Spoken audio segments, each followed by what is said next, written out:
Welcome to my channel, which apparently is just the channel where we talk about Tim Pool all the time, because for whatever reason, this man has managed to make the news each and every day over the past week, over the past 7 days, making November 2022 the month of Tim Pool. And in this iteration, we are going to discuss the whole thing that went down with Adam Crigler, him doing his tell-all of why he left Timcast, Tim Pool's response, the fallout related to it, and all of that. But before we get into that, before we even get into the sponsor, I do want to make clear where my biases lie. So I've met each and every person that is involved in this situation.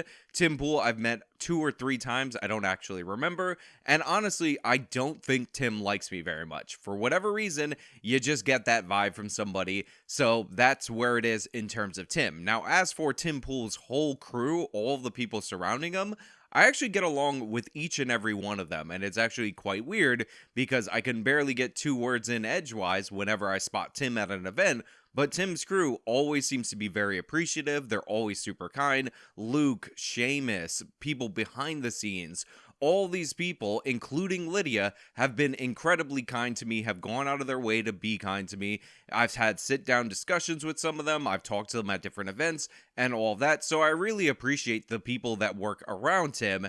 And for me, if you have good people around you, something about you must be redeemable. So even though we don't click or whatever, and again, I've only met him a couple of times. I did do his show, but we didn't talk that much before the show, that much after the show, and most of that talk after the show was arguing about stuff from the show, but whatever. So that is my perspective on Tim and Tim's cast and crew. As for Adam Crigler, I met him before I did an episode of Slightly Offensive. I really liked Adam. He has a good personality, good vibe about him. I did his show. I enjoyed doing his show. So overall, I'm totally mixed up, as in all the parties in this thing are people that I like or get along with the exception of Tim Pool, who I just think doesn't like me. I don't got anything against the guy, but I think that he may dislike me. So, with all that on the table, with you guys understanding where I'm coming from throughout the course of this video, we're gonna chuck it to the sponsor, and then we'll discuss this whole thing on the other side. As if the rising cost of food, housing, and gas wasn't bad enough, you're in for it when it comes to your energy bills. Next month, energy bills across the country are expected to rise on average around 20%.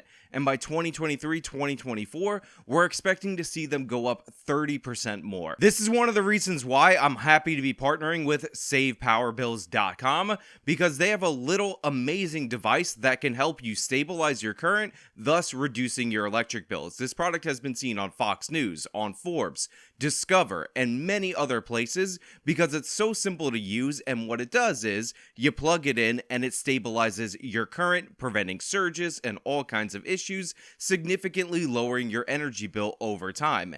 And for those of you out there in my audience, if you go to SavePowerBills.com, you can get this device shipped directly to you with a 60-day money-back guarantee, and it comes with a $100 energy rebate certificate, and it's 50% off. That's SavePowerBills.com, SavePowerBills.com. So Adam Crigler did a 6-hour stream finally explaining his side of the story of why he left Timcast IRL, what went down with him and Tim. It's quite interesting. I suggest that you watch the stream for yourself so you can get the full weight of what went down. But overall, even setting the controversial stuff aside for a moment, I do think a lot of this comes down to the financial aspects of Timcast IRL. I'm a big believer in the idea that money doesn't actually change a person. I think money just magnifies issues or good character that's already there, puts it out on display. So if you have a small problem and then you put a lot of money around that small problem, that problem is going to balloon up and create a big issue. And this is one of the things that I got from watching both of the streams, that even though these people don't want to say directly that it was about the finances, this was clearly an underlying factor that skewed each and every interaction going forward. And he invited me to do a show, something along the lines of Timcast IRL. And I asked Nisha if she wanted to move to Miami with me to do this show, and she said, okay. So we moved to Miami, to this small, it wasn't that small. It was a 3-bedroom? It was a 4-bedroom house, but it was only 3 bedrooms that were used. And actually, Tim's older brother moved in too. Really awesome guy, by the way. Freaking love that guy. He's so nice. I kind of miss him, actually. I lost contact with him. But anyway, we get there and we go to the Fusion office, Tim and I, and we sit down with the CEO, and they're all excited about it. We're telling them about what our plans are. It wasn't exactly, I don't remember exactly what we proposed to Fusion, but they were really excited about it. They were like, yeah, this is great. A couple months went by. Tim and I were skating, actually, and I broke my tailbone about a month later. Man, that sucked. Anyway, the show never panned out. It never worked. Well, they just never got the funding for it. So essentially what this boils down to is that Adam and Tim were friends before they did Timcast IRL. In fact, there were certain projects that Adam was invited in on by Tim Pool that ultimately ended up falling through, but they had a close enough relationship that even after one project fell through or two projects fell through, they would ultimately end up linking up again to do what we all saw as Timcast IRL. And I'm not joking when I say this. The next day, Tim called me and he asked me if I wanted to do a show again. And of course I was like, I really, like, we did this. I moved to Miami and you kind of left me high and dry. And Tim was like, no, I'm funding it this time. I'm going to do it. I want to set it up. I've been doing well on YouTube. I've mastered the algorithms. No, he didn't say that, but well, he didn't say it at that time. But and let's be honest, he has mastered the algorithms. Now, they had not the best situation in terms of living arrangements. Adam and his wife moved into the house, I believe, in New Jersey. Now, they had their own bathroom and they had some separation from the group. But the idea that you as a married couple are going to move in with a whole bunch of other people, and that's not going to create the normal conflicts that people have when they're living together, when they were previously people who weren't living together, is absurd. So obviously, this played into the situation that was ultimately ended up being Adam leaving the show. Now, on top of that, when they finally moved into the West Virginia thing, they ended up dealing with the COVID-19 pandemic. Now, I believe it started while they were still in New Jersey, but honestly, I don't have that detail right top of mind correct right now, so you can feel free to tell me I'm wrong in the comments. Call me a dumb idiot for not watching all of these hours of stream intently enough to know this, but essentially, you ended up having a married person move into a house with a bunch of other people, and then a lockdown happening, preventing them from going outside. And I think Adam emphasizing this throughout the course of his stream really gives you some notice that this was a big influencing factor, and it's probably one of the things that created such animosity between Adam, between Lydia, between Tim, and all of these people that were gathered together in this home in order to do this. Because remember, in the early stages of the lockdown, especially in New Jersey, which I'm pretty sure is where Tim was at, there was nothing to do. Everything was closed. The restrictions were ridiculous, and people had the general paranoia of not knowing much about the virus and what could possibly happen. Like I said, there was a time where it was awesome. Like, it worked. But it feels like it very quickly devolved. And I blame the lockdowns mostly, because had we all been able to get away from each other and maybe get our own place, get our own space, n- you know, you couldn't go see other places. You couldn't even see a house. No one was showing anything. There was no, uh, you just couldn't do anything. Restaurants were closed, bowling alleys. I mean, we all lived it, right? I don't really need to, explain that to you. I feel like everyone remembers March of 2020, and April of 2020. So you have all these issues compounding each other, but undergirding all of that is the fact that for Timcast IRL, they seem to have negotiated a percentage deal between Adam and Tim. Now, I don't know the deal. I don't know the percentages. My guess is that it's around 50-50 because Tim Pool at one point during the course of his stream said he was giving half of his money to Adam. The reality of the money thing is totally true. I absolutely felt like I had worked so hard sleeping on floors and, working 16-hour days to just enter into a deal that saw me lose half the money when the deal was supposed to be that, Adam would do pre-production for IRL so we could talk about UFOs and dating drama and pop culture.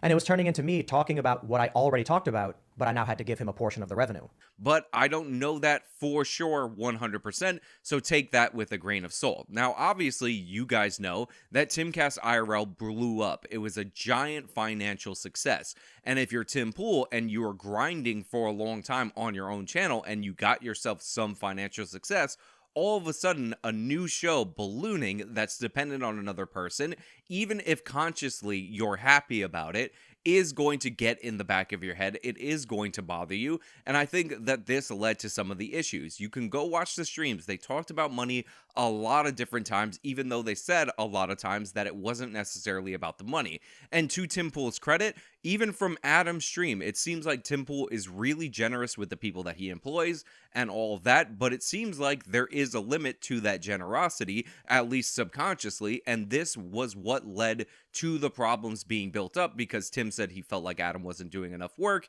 and Adam felt like Tim was just angry at him and siding with his producer Lydia too much, and all these things compounded in order for them to end up splitting up. This morning I put up, Story X occurs, and then we do Timcast IRL and put up another segment, Story X occurs. Instead of me getting 300,000 views, I'm getting 150. And then the segment at night gets 150. And then the revenue is divided, and then you want a portion of that.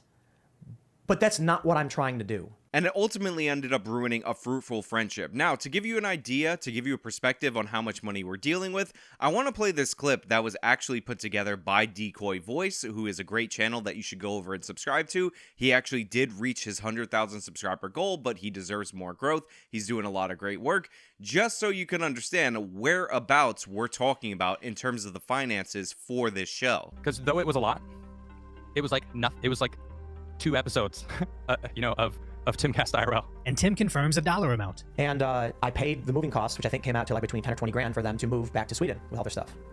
So again, I'm not a math Asian, but if it was $20,000, which Adam says is what they made in 2 episodes, if they would do 5 episodes a week, and let's say they could have lasted all year, they were making $2.6 million annually. Not to mention Crigler left in August, where their growth was at its peak. Yeah, that's big boy money, and you have to be really close friends in order to ignore the fact that if you feel like one person isn't doing the work, that they're making all of that money on this show. And if you're Adam and you know that the person you're dealing with is bothered by the financial situation, it keeps coming up. There keeps being all these things about, oh, my accountant says this or that or whatever. Tim had a conversation with me about a week before I was let go.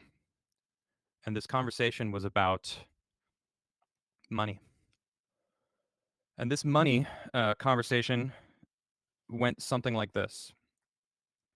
Hey, Adam, we're doing so well that the cut that you're making, my accountant is telling me it's too much for us to pay you that amount. Like we were crushing it, and I was getting a percentage of the show. I won't get into the details about that because Tim it was a fair share. I wasn't complaining.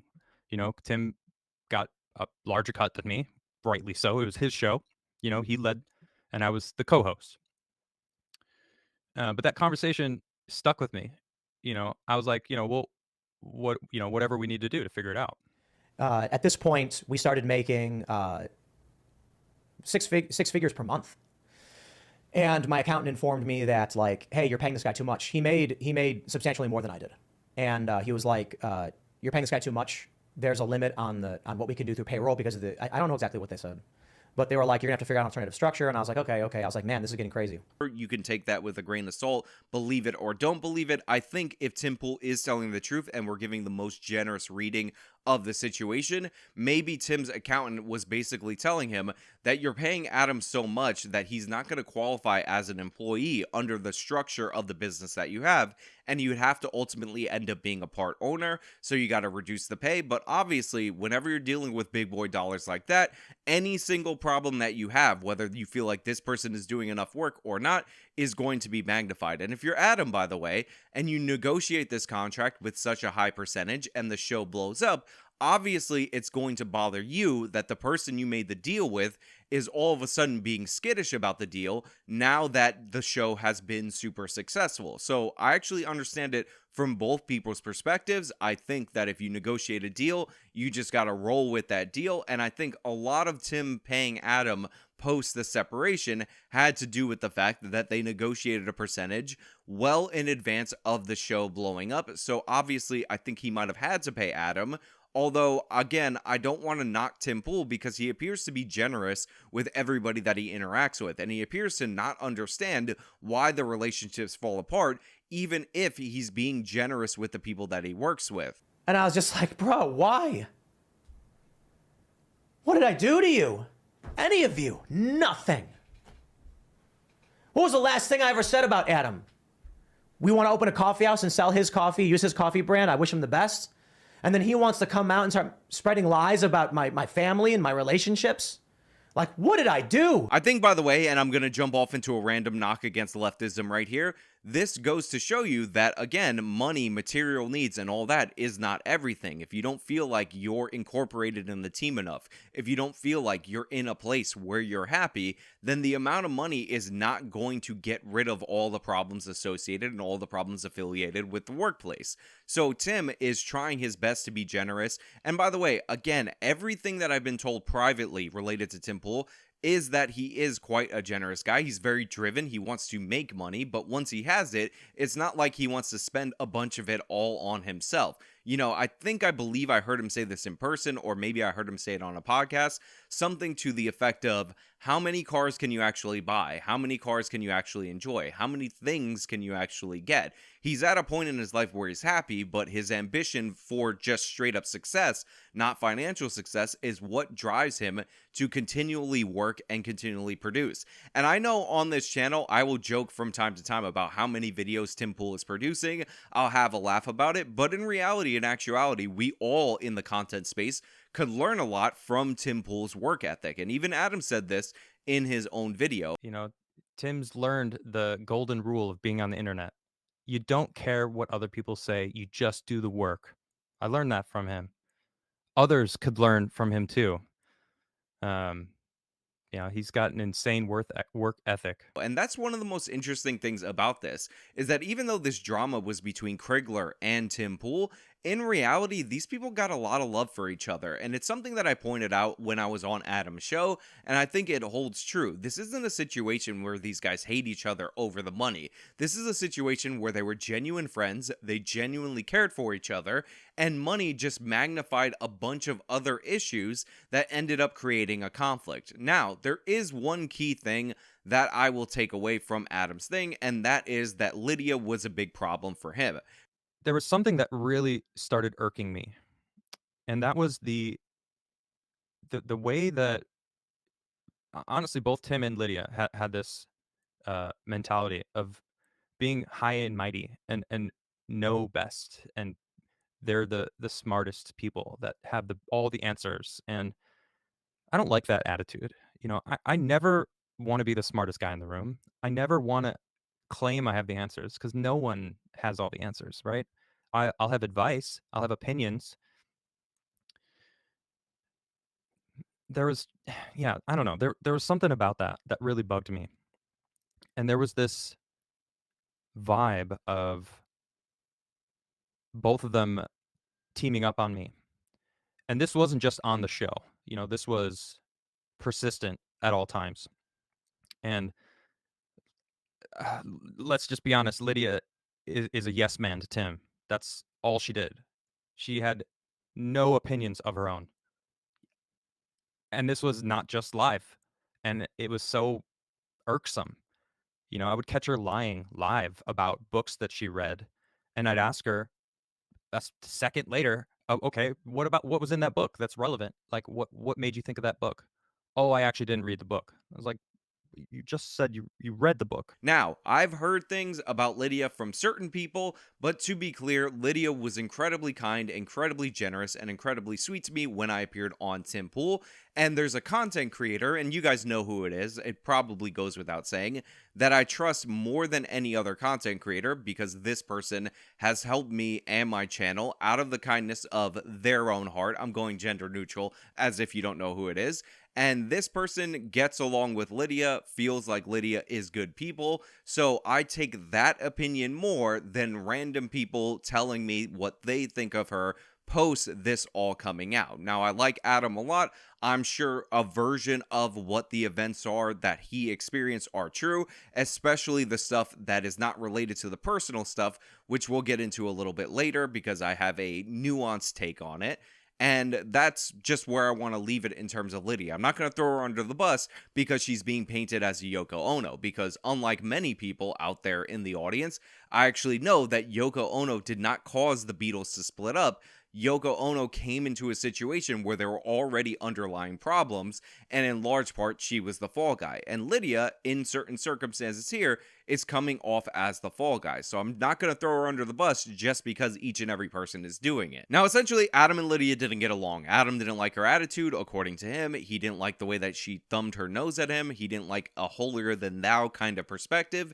And on top of that, he felt like she was well too attached to Tim Pool. Now, obviously, there's rumors that she ended up hooking up with Tim Pool. I will leave that for the tabloids. I will leave that for the other channels. I'm not going to try to glean what happened, but obviously this creates problems because Tim has a girlfriend and Lydia was married at the time. I'm not sure if she's married now. But that weird, like, hovering Lydia suddenly made sense when I saw her in the bed with him. And I was like, what the fuck? Okay, this is weird. Now, I didn't see them doing anything. They were just, that became a thing. And it all made sense. And then I learned that Lydia was married. And I was married at this time. I still am. I have a absolutely wonderful wife and partner who I would never cheat on. I've been cheated on before. I think it's horrible. And I have zero respect for people that do that. So while I will say I don't know what the truth of this is, only the people who were there who knew would actually know what actually went down between these two. However, I would say that in certain situations, this would not be a surprising development. It happens. I've seen things like this happen before with these people behind the scenes in terms of media, but I would just hope for the sake of the marriage that Lydia has and for the sake of Tim and his girlfriend. And by the way, I've actually seen Tim's girlfriend before. She's very cute. She seems like a very nice person. That this did not happen. I'm hoping that maybe Adam misread a situation. It might be some kind of thing like that, because I don't want these people to have to go through the drama and deal with the fallout of this situation. So that's all I'm really going to talk about that. But needless to say, obviously all of these things came together in order to create a blowout between Adam and Lydia. And specifically, it was on the fact that Adam had something in his past, which was related to the issue of shmishmorshin, which Adam has changed from being pro-choice to pro-life. And he expressed that on the show, and he felt like Lydia was quite disrespectful to him, and that resulted in a blowout. And then Tim tried to mediate that blowout, but Adam felt like Tim was a hypocrite because Tim was yelling at his employees all the time, which, by the way, I don't doubt, but Adam could have been more emotional in this yelling, or maybe Tim could have solved this different because it was two employees yelling at each other, all the things that Tim Pool said, and this resulted in a situation where he was off the show, and he didn't want to do it anymore with Lydia, and I believe Adam that he did not give a straight-up ultimatum to Tim Pool, but Tim took it as an ultimatum, and ultimately, it led to a situation where Crigler was doing Adamcast IRL in the basement, while Tim was running his own show concurrently up top, which was the show that him and Adam built together. That last episode that I was on, well, I mean, it was multiple. It was like a week, basically. Abortion was a hot topic issue, right? We were talking about it a lot. It was in the political conversation, as it always is. And, she, of course, was acting her like I mentioned. And I was getting annoyed by it, and I talked to Nish about it, and I was like, I have to say something. Like, I have to, like, I want to be like, hey, you don't understand, like, what it's like for people who may have been in that situation. I will also add, and I don't know if this was mentioned in the full 6 hours. I can't remember because I've spoken to Adam and then I've seen the 6 hours and it kind of conflates together. So I'm going to leave every single name out of what I'm saying. That there was a producer that Adam felt was more qualified, that he wanted to be on board with Timcast IRL, that Lydia ultimately ended up getting that position over. So even built into the relationship from the jump, there might have been an issue, because if Lydia was aware that Adam preferred somebody else from the jump, and Adam was obviously unhappy with Tim's selection, obviously that can create problems that set up a relationship for failure before it even begins. Now, as somebody who knows the other potential producer of the show, who likes the other potential producer of the show, I'm kind of glad that this person didn't get that job, because I feel like even though they might have been on paper, in fact, in reality, I think Lydia will even acknowledge, would have been more qualified on paper, I don't necessarily think that they should have been in Tim Pool's compound doing the show as it was done, because it might not have been the best fit for Tim's program. I feel like this person should be on their own or should be supported by their audience to do their own content, and being a producer is just an extra skill set in their belt that they can utilize for their own success in the future. And again, if this person is watching this, yes, I'm saying nice things about you, and I apologize that I'm saying these nice things without mentioning your name, but I can't remember if this was said privately or publicly. And while I was there, Tim's brother stole my jacket, my only winter jacket. Like, I was freezing, and he took my jacket and freaking bolted. Now, I don't want to get into why he left, but it wasn't on good terms. That's not really my place to get into. I'm just really pissed off that he stole my jacket. And Tim even confirmed it with his mother later on. So, like, we found out he did take my jacket, but I still don't have that jacket back. I would love to have that jacket back. It was actually custom made for me. I got it in Alaska. So it's still kind of like, damn you, Chris. Now, I also want to touch on the Chris Pool and the jacket thing and the lawsuit thing, because here is something that I actually think Adam is getting a raw deal about and people aren't talking about it enough. But I want to give the caveat that Chris Pool is definitely my favorite of the Pool brothers. I really like the guy. I've been able to talk to him. He has such great comedic work in his past that should be acknowledged. And in fact, he actually invited me on one of Tim Pool's shows to do some kind of thing, and even though I haven't seen the finished product, I appreciated him asking me and including me in that. That being said, the whole issue with the jacket, Chris says that he took it by accident, but the thing is now he's saying that Adam should give him the $5 so that he can mail it back to him, and I think that is ridiculous. Do I know for sure that Christopher stole this from Adam intentionally? No. Do I wish that Adam and Christopher are just in the middle of a misunderstanding about this? Yes, but if you have somebody's property, whether you took it on purpose or on accident, and it is acknowledged that you have it, you shouldn't charge them in order to cover it. And if you're Tim, you gotta mediate this situation, whether it's $5, $10, or $20 to ship the jacket back to Adam. You got to make sure that gets done, because that's something that may not have a lot of monetary value, but it's something that was clearly personal to Adam, because when I met him in private, he mentioned this when I talked positively about Chris Pool, and it is something that clearly bothered him for well over a year, and it should have already been resolved right now. On top of that, there's this whole dispute about whether or not Chris Pool sued Tim Pool or not. My family being dragged into it, just so brutal. My brother never sued me. He was mad about name rights. He never sued me. Let me clarify this so you guys can understand it. So there was a dispute over the naming rights subverse. Christopher was the one who incorporated the company, and at some point this private dispute ended up out in the public sphere, where Christopher was accusing his brother of stealing the name, getting an investment, reincorporating the company against him, and for a brief period of time they've had a falling out. Now, I'm really happy that they appear to have made up. I'm really happy that the brothers resolved this, and I'm really happy that there isn't this public controversy between families on what should have been a private matter. But where this thing comes into question, where this thing gets crazy, is that essentially Chris was raising money to get a lawyer on GoFundMe or one of those GoFundMe-like websites to sue Tim Pool. He never got the money, he never filed the lawsuit. So although you can make the case that Adam was technically, factually wrong on Christopher filing a lawsuit against his brother, in reality, he was not in fact wrong. In reality, this was a situation. At one point, legal action was being threatened. If you remember, the Quartering did a lot of videos on it. Honestly, if I was the Quartering, I would have not got involved in that situation. There's a reason I didn't talk about it, because it was a situation with two brothers, but it's all out there in the public. You can find it if you want. There's DMs and all that stuff that were leaked out into the public. I'm sure you could find the archive of the GoFundMe or whatever the website page was, so you could see what was happening. So there was a situation, there was a dispute, there was a threat of a lawsuit, but overall, no lawsuit appears to have been filed. So it's not necessarily a lie, it's just that Adam must have been following this and didn't realize that the threat of the lawsuit wasn't actually a legal notice. So overall, even though this is a Tim Pool related drama and all of that, when you go through all of this, what you realize is that Tim Pool actually came off quite well. Adam was very complimentary in his video. You could tell there's a lot of love there. There's a lot of feelings of positive feelings between the two.